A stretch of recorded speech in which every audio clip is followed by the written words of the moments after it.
El proceso de revelación de Urantia. Por Denver Pearson 2014. Traducción al español por Christian Figueroa 2020. El proceso de revelación de Urantia. Tanto si somos estudiantes veteranos como si somos nuevos lectores del libro de Urantia, la pregunta más frecuente y la más difícil de responder satisfactoriamente es ¿quién lo escribió y cómo?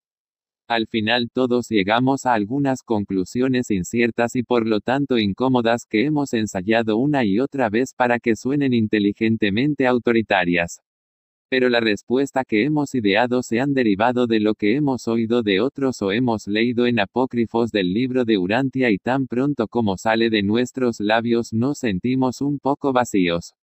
Fue por este sentimiento que decidí volver a la pequeña cantidad de información disponible sobre los primeros días y a la revelación misma para ver si podía volver con una idea más clara sobre el origen de los documentos.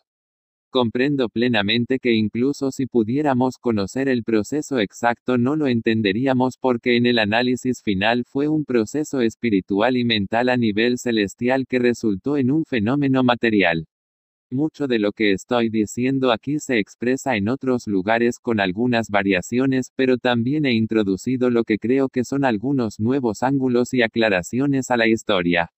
No pretendo tener la razón en nada de lo que sugiero, pero lo que he descubierto ha facilitado la visualización y la comprensión de cómo pueden haber surgido los documentos de Urantia. Satisfice ese sentimiento vacío para mí mismo y decidí compartir mis hallazgos con la esperanza de satisfacer los sentimientos de los demás. Parte 1. El cuerpo. Al escribir este artículo asumo que el lector está bastante familiarizado con otros registros sobre el tema y con el propio libro de Urantia. No me preocupan tanto los detalles de la historia temprana y de las personas implicadas, aunque a veces los discutiré. Estoy más interesado en la técnica o el proceso de llevar los documentos a la existencia física. Siempre he sido reacio a hablar mucho sobre los orígenes de la revelación porque parece restarle valor a la propia revelación. Es el problema de que alguien está más interesado en el mensajero que en el mensaje mismo. Hay quienes se niegan a aceptar la revelación porque no pueden descubrir la fuente de la información. Centrarse en el mensajero más que en el mensaje ocurrió con la cuarta revelación de época, como saben.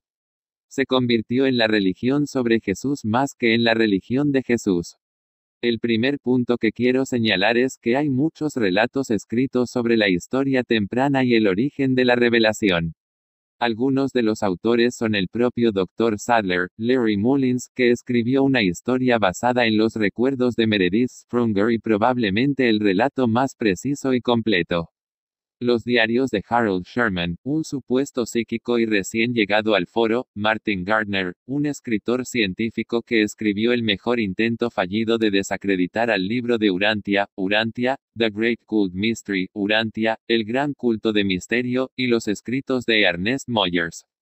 Excepto los escritos del Dr. Sadler, todos los relatos del origen de los documentos son de segunda mano en el mejor de los casos y por lo tanto son cuestionables, ya que pueden ser hechos o parcialmente hechos, o distorsionados, mal entendidos, mal interpretados e inventados. Es realmente imposible de decir. Les daré el beneficio de la duda y los utilizaré si es necesario, especialmente para una línea de tiempo de los acontecimientos. Aunque las fechas exactas están establecidas, realmente no importa para mis propósitos. La primera pregunta que me vino a la mente hace décadas, cuando me di cuenta del significado de esta revelación, fue por qué se necesitaba una persona de contacto humano para llevar esta información al idioma inglés en forma de libro. Porque estos autores no escribieron el libro ellos mismos o hicieron un SAS para que apareciera. En realidad pasé muchos años reflexionando sobre este tema sin llegar a grandes conclusiones. Estaba consciente de los relatos que decían que su cuerpo era usado para hablar y escribir.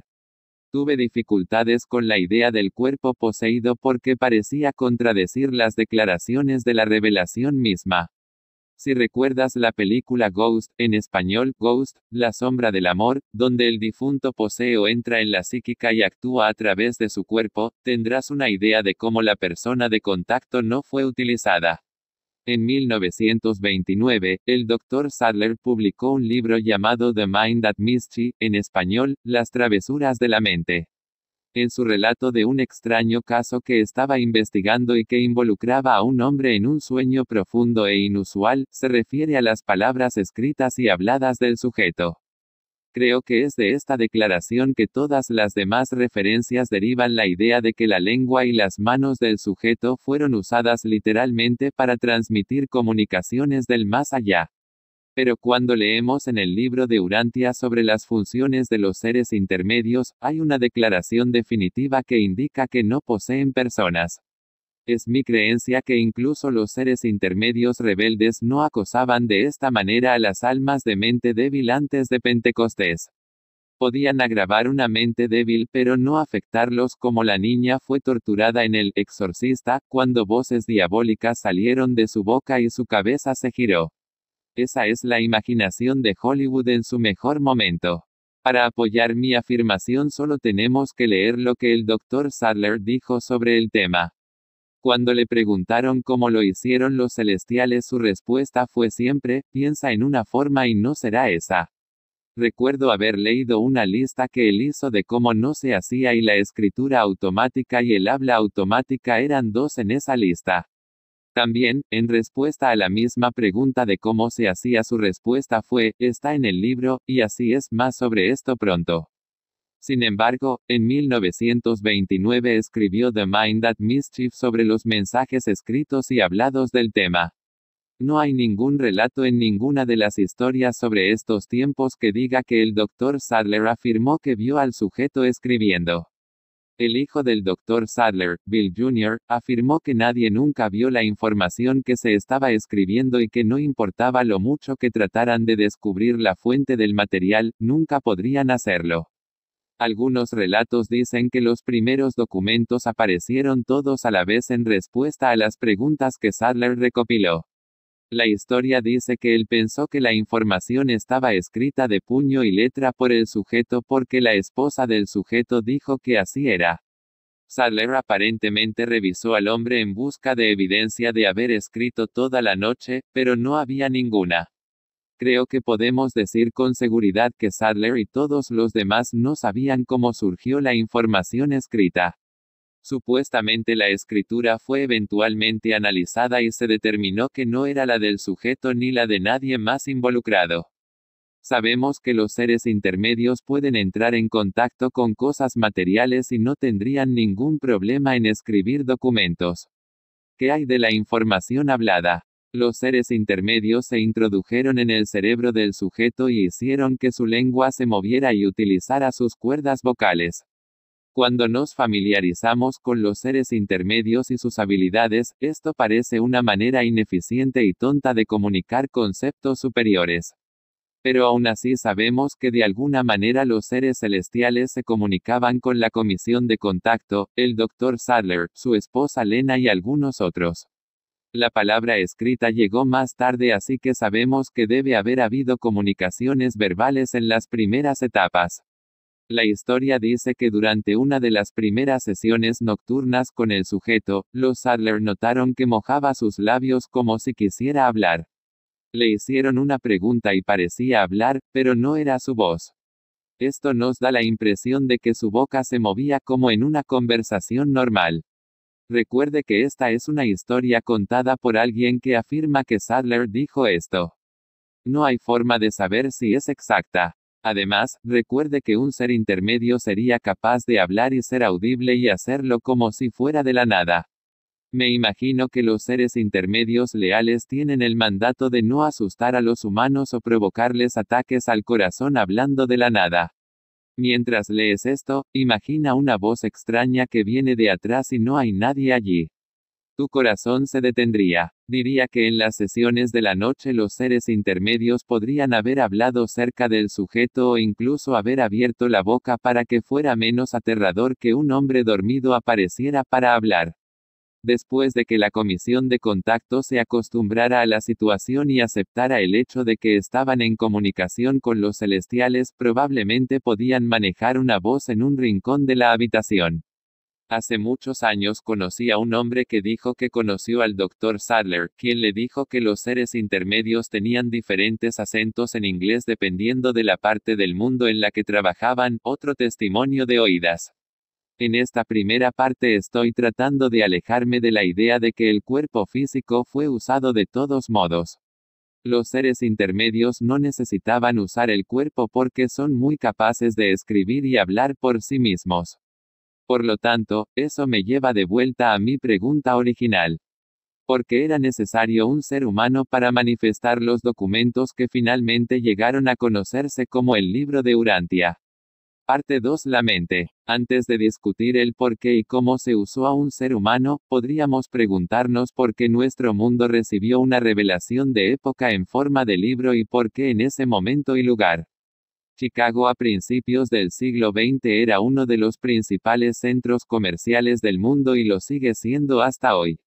Irónicamente, con todo el gangsterismo y la corrupción política que ha contaminado esa ciudad, uno podría muy bien preguntarse lo mismo que Natanael hizo al referirse a Jesús y a su ilustre ciudad natal, ¿qué podría salir bueno de Nazaret?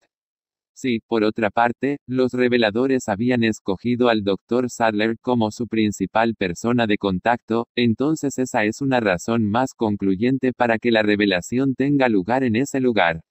Incluso en esa fecha temprana, los celestiales sabían que el inglés iba a ser el idioma de los negocios y la política mundial. Estados Unidos pronto llevaría su consumismo al mundo y junto con él, el idioma inglés y los libros en inglés. Aunque había más gente que hablaba francés o español, se eligió el inglés por su naturaleza versátil, su amplitud y profundidad de uso. La revelación estaría transmitiendo conceptos que necesitarían palabras que pudieran ser moldeadas para ajustarse a conceptos altamente espirituales. Esto nos lleva a la pregunta de cuándo decidieron los celestiales darnos una nueva revelación.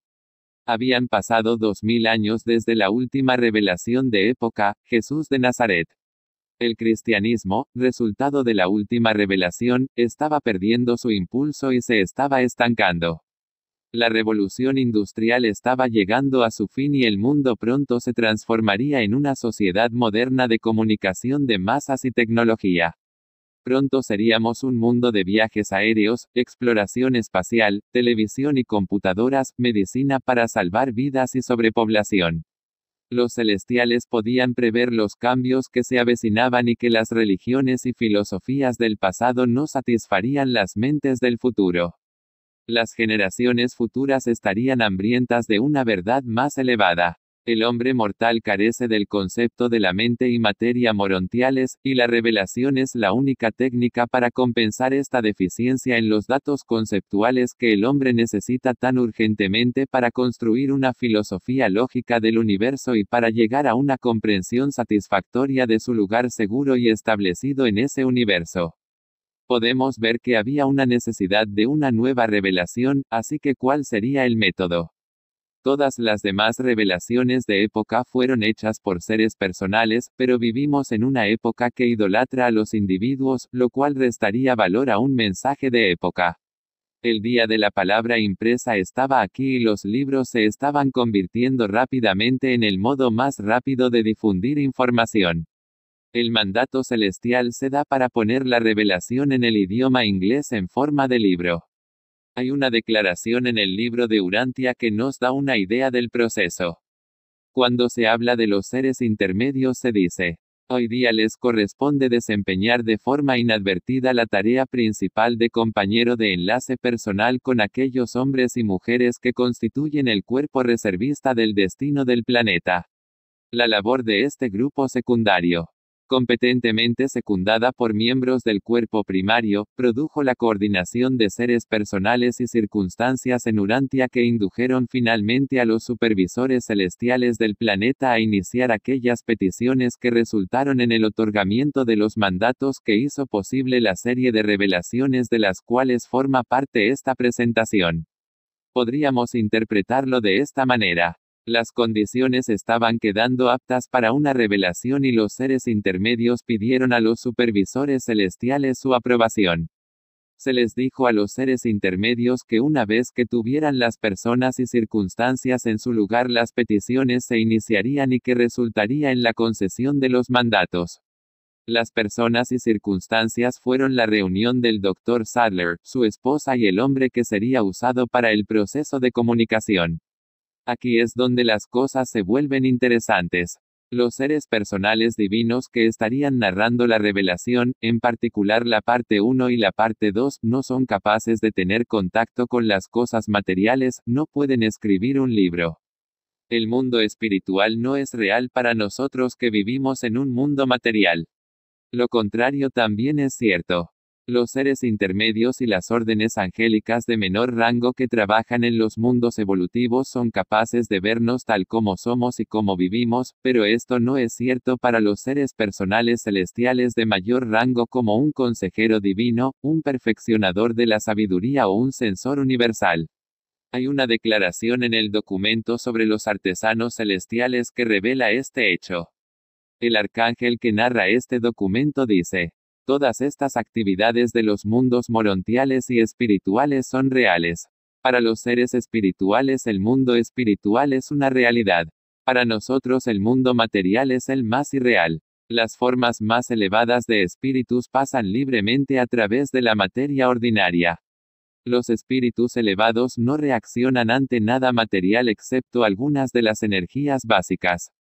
Para los seres materiales el mundo espiritual es más o menos irreal, para los seres espirituales el mundo material es casi totalmente irreal, siendo solo una sombra de la sustancia de las realidades espirituales. Continúa explicando lo que percibe y dice que el consejero divino que está con él percibe aún menos. No puedo, con la visión exclusivamente espiritual, percibir el edificio en el que se está traduciendo y registrando esta narración. Un consejero divino de Ubersa que casualmente está a mi lado percibe aún menos de estas creaciones puramente materiales. Nos hacemos una idea de qué forma se os muestran estas estructuras materiales visualizando una contraparte espiritual presentada a nuestra mente por uno de los transformadores de la energía aquí presentes. Este edificio material no es exactamente real para mí, un ser espiritual, pero es, por supuesto, muy real y muy útil para los mortales materiales. Así que, si los seres personales celestiales tenían el mandato de revelar la verdad a Urantia en inglés en forma de libro y no son capaces de hacer contacto con las cosas materiales, entonces, ¿cómo iban a cumplir su tarea? ¿Cómo se iba a salvar la brecha entre el reino espiritual y el nivel material? Ya sabemos que los seres intermedios secundarios son capaces de hacer contacto con las cosas materiales, pero, ¿son capaces de hablar directamente con seres personales más elevados? La respuesta es no. Tendría que haber un proceso para que un consejero divino se comunique con los seres intermedios secundarios. Una forma podría ser tener una serie de eslabones de seres personales que podrían comunicarse con un ser de mayor o menor rango para transmitir información de ida y vuelta. Hay citas que sugieren esta idea. La brecha entre los mundos material y espiritual está perfectamente compensada por el vínculo sucesivo del hombre mortal, el ser intermedio secundario, el ser intermedio primario, el querubín morontial, el querubín intermedio y el serafín. En la experiencia personal del mortal individual estos diversos niveles están indudablemente más o menos unificados y hechos personalmente significativos por las operaciones misteriosas y no observadas del divino ajustador del pensamiento. Los seres intermedios primarios se parecen más a los ángeles que a los mortales, las órdenes secundarias se parecen mucho más a los seres humanos. Cada uno presta una ayuda inestimable al otro en la ejecución de sus múltiples asignaciones planetarias. Los servidores primarios pueden lograr una cooperación de enlace con los controladores de la energía morontial y espiritual y con los circuitos de la mente. El grupo secundario puede establecer conexiones de trabajo solo con los controladores físicos y los manipuladores de los circuitos materiales.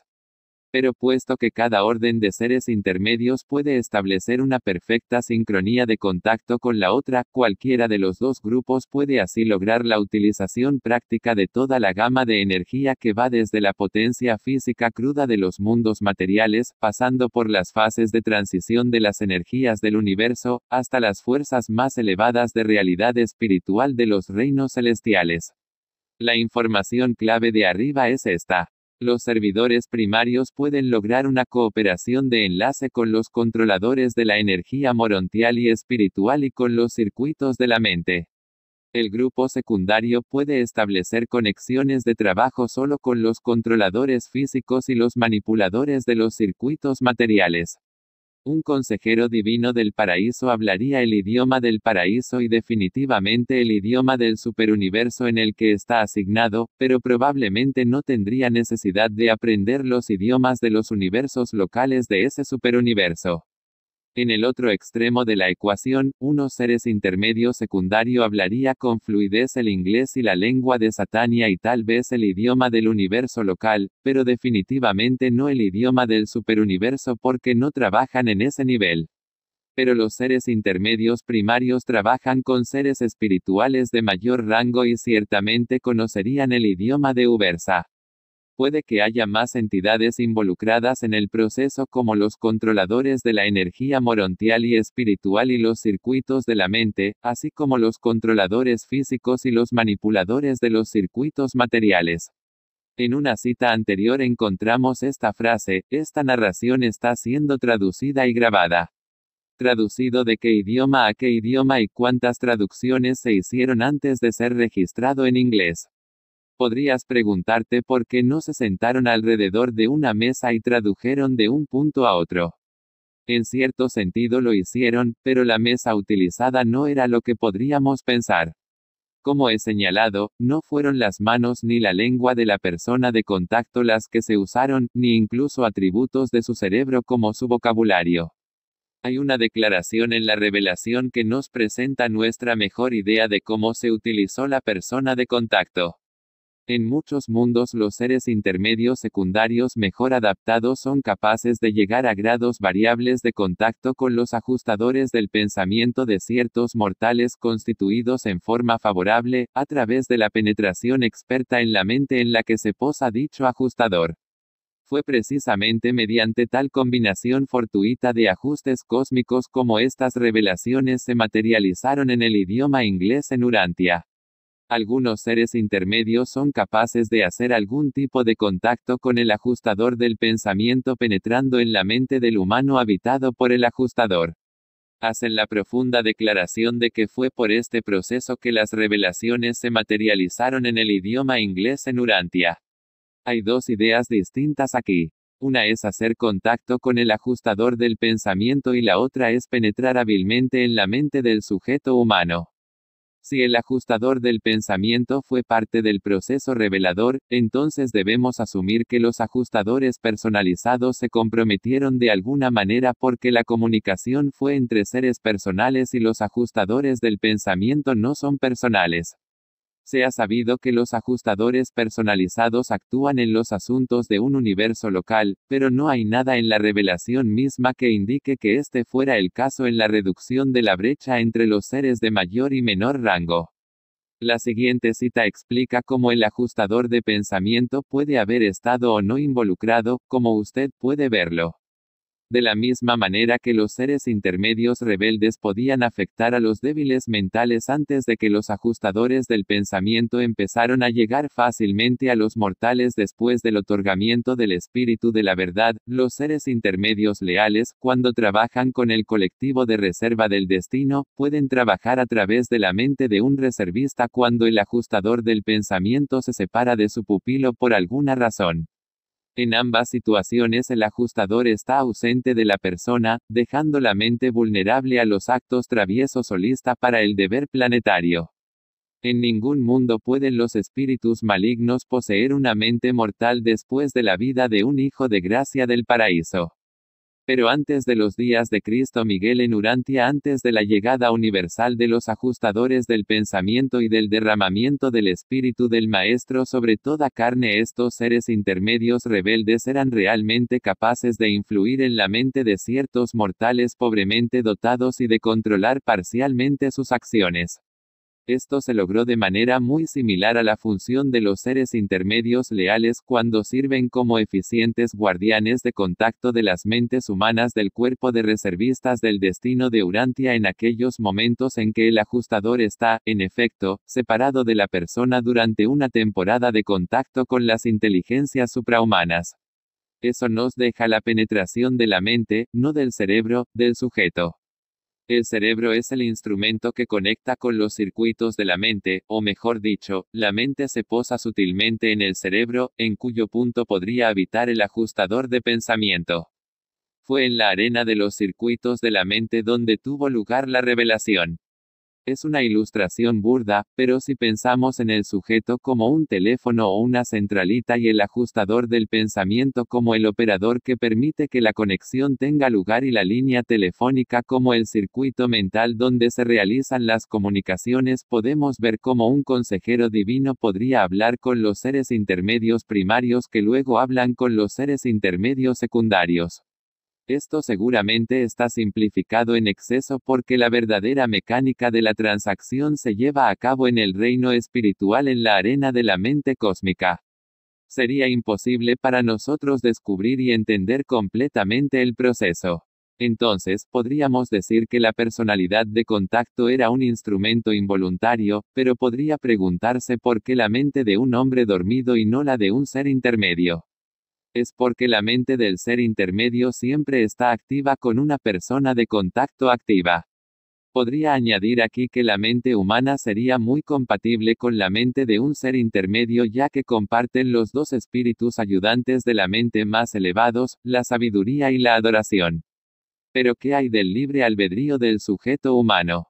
Ha sido invadida lo sagrado de la mente humana.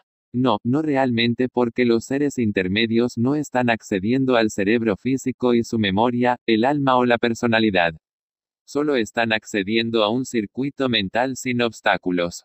Podemos estar seguros de que si el sujeto hubiera sido perturbado por el proceso habría sido cambiado por otro más cooperativo. La siguiente cita revela perfectamente la naturaleza de la situación.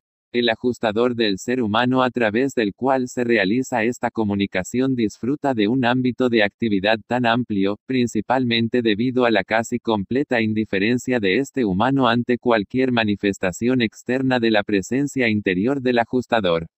Es ciertamente afortunado que permanezca conscientemente bastante despreocupado por todo el procedimiento.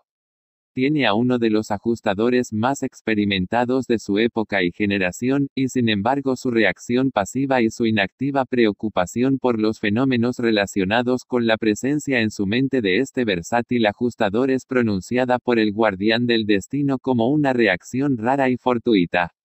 Y todo esto constituye una coordinación de influencias favorable tanto para el ajustador en la esfera de acción más elevada como para el socio humano desde el punto de vista de la salud, la eficacia y la tranquilidad.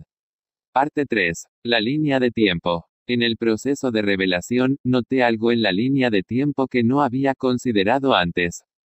Sabemos que el Dr. Sadler nos informó que el primer encuentro con la persona de contacto fue en 1911. También se ha registrado que el foro se organizó en 1923.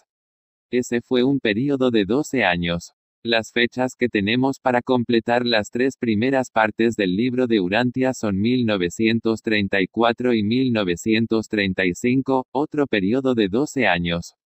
¿Por qué son importantes estos dos periodos de 12 años? Son importantes porque lo que ocurrió en cada uno fue diferente. Antes de hacer mi investigación, yo como muchos otros pensaba que durante todos esos años hasta 1935 los celestiales dictaban la información a través del sujeto dormido mientras alguien la escribía. Nada más lejos de la realidad. El período entre 1911 y 1923 parece haber sido un tiempo de prueba del proceso, de expansión de las mentes de la Comisión de Contacto, y un período para que los celestiales investigaran los registros humanos, formularan, recopilaran e incluso escribieran las 3 primeras partes de la revelación antes de involucrar a los miembros del foro en 1923. Ya antes de 1911 había actividad y se hacían preparativos. Recordad que los seres intermedios necesitaban lograr la coordinación de los seres personales y circunstancias que indujeron la iniciación de las peticiones que resultaron en el otorgamiento de los mandatos que hicieron posible la serie de revelaciones que ahora tenemos como los documentos de Urantia. Es imposible decir cuánto tiempo llevó ese proceso. Mi impresión es que el Dr. Sadler fue la persona clave en la ecuación. Tenía la experiencia y los antecedentes necesarios, así como una mente objetiva e investigadora. Probablemente fue guiado a mudarse a Chicago por su ubicación estratégica o quizás porque la persona de contacto elegida vivía allí. Es difícil de decir, pero de alguna manera se encontraron. Otra cosa que no sabemos es cuánto tiempo trabajaron los seres intermedios para perfeccionar la técnica de comunicación. Por lo que sabemos, esta fue la primera y única vez en Urantia que se intentaron los procesos aprobados. ¿Cuántos vínculos con los seres personales superiores se hicieron antes de que el Dr. Sadler fuera llamado a la escena? Sabemos por relatos personales que las primeras sesiones no tuvieron ninguna comunicación. En 1929 el Dr. Sadler escribió que hubo unas 250 sesiones nocturnas. Durante un periodo de 18 años que se promedia alrededor de una por mes. También se nos dice que un taquígrafo hizo notas voluminosas. ¿Fueron estas notas parte de la revelación? No, ya sabemos que los seres intermedios pudieron escribir y producir los primeros borradores completos de los trabajos. Las notas humanas han desaparecido desde entonces. ¿Qué eran? Tal vez fueron el resultado de un ejercicio para expandir las mentes de la Comisión de Contacto y otros que pueden haber sido llamados a presenciar y evaluar los extraños acontecimientos. Debemos recordar que el estado de las mentes más avanzadas del planeta en ese momento no tenía conceptos claros en la astronomía y las otras ciencias y estaban casi totalmente vacías de cualquier concepto elevado de Dios, la divinidad y la estructura y administración de los reinos espirituales. La iluminación de todo un mundo tendría que empezar con unos pocos individuos bien ensayados. Incluso en eso, el Dr. Sadler estuvo en duda por muchos años hasta que leyó el documento sobre los 12 apóstoles, según se nos dice. No encuentro esto demasiado sorprendente porque el Dr. Sadler, en 1929, no parecía tener una buena comprensión de algunos conceptos simples porque dijo que estaba tratando con seres personales extraplanetarios. Esto hace que parezca que se estaba comunicando con extraterrestres. Además, la revelación nunca se refiere a los mundos arquitectónicos como planetas. Los planetas son siempre mundos evolutivos. Otra razón por la que podríamos concluir que las primeras comunicaciones, verbales y escritas, no fueron los prototipos, los primeros borradores, es porque el Dr. Sadler dice que eran estudiantes visitantes que iban y venían. Ninguno de los autores de los trabajos finales eran estudiantes visitantes. Otra cosa que probablemente tuvo lugar durante los primeros 12 años fue la investigación y compilación de los más de 1000 conceptos humanos que representaban el más alto y avanzado conocimiento planetario de los valores espirituales y los significados del universo. Aprendemos esto en el reconocimiento al final del prólogo. Sabemos cuán hermosamente los conceptos humanos fueron elevados y entretejidos en la revelación pura. Podemos estar seguros de que un proyecto de esta magnitud requiere mucha planificación y preparación. Solo después de leerlo durante muchos años he llegado a apreciar el arte de estos artífices de la palabra. No tengo ninguna duda de que antes de que el foro se involucrara, alrededor de 1923 a 1924, las 3 primeras partes se completaron en un primer borrador. Hay algunos relatos que dicen que los documentos completos aparecieron en respuesta a las preguntas que la Comisión de Contacto proporcionó. Podría ser que una simple pregunta como ¿dónde vive Dios podría haber producido el documento de la isla del paraíso? Los mandatos para la revelación contenían pautas sobre lo que podía o no podía ser revelado, así que sabemos que la información a incluir era conocida desde el principio. El foro era quizás necesario para estimular un documento, pero la información básica se completó probablemente antes de 1923. Me arriesgaré a sugerir que los documentos de Jesús también fueron completados mucho antes de que fueran entregados a la Comisión de Contacto en 1935, según algunos relatos. Personalmente conocí a 2 miembros del foro que dijeron que la cuarta parte del libro llegó de una sola vez. He oído decir a lo largo de los años que había cierta duda entre los reveladores sobre si incluir o no la vida y las enseñanzas de Jesús, pero se hace referencia a él ya en el primer documento. Sería imposible imaginar el libro sin la historia de su vida, incluso si se sacan todas las referencias de él.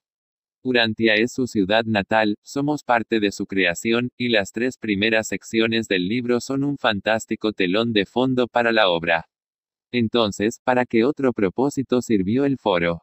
¿Qué pasó entre 1923 y 1935 y hasta los años 40 según algunos informes? Estas son preguntas mucho más simples de responder. No sabemos cuántos prototipos, si es que hay alguno, estaban en posesión de la Comisión de Contacto antes de que se formara el foro. Sabemos que nuevos documentos fueron presentados como preguntas hechas por el foro durante estos años.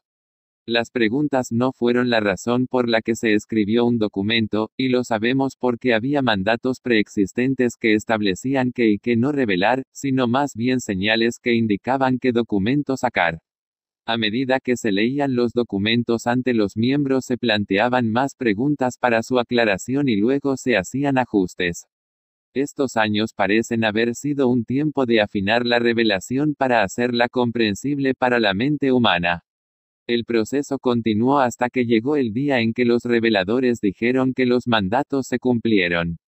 Nos quedamos con una asombrosa colección de información que influye profundamente en la transformación de las mentes y almas de aquellos que se atreven a comprometerse con ella, mientras que la Comisión de Reveladores de Ubersa pasó a repetir quizás el proceso en otro mundo aislado. Urantia. Gracias.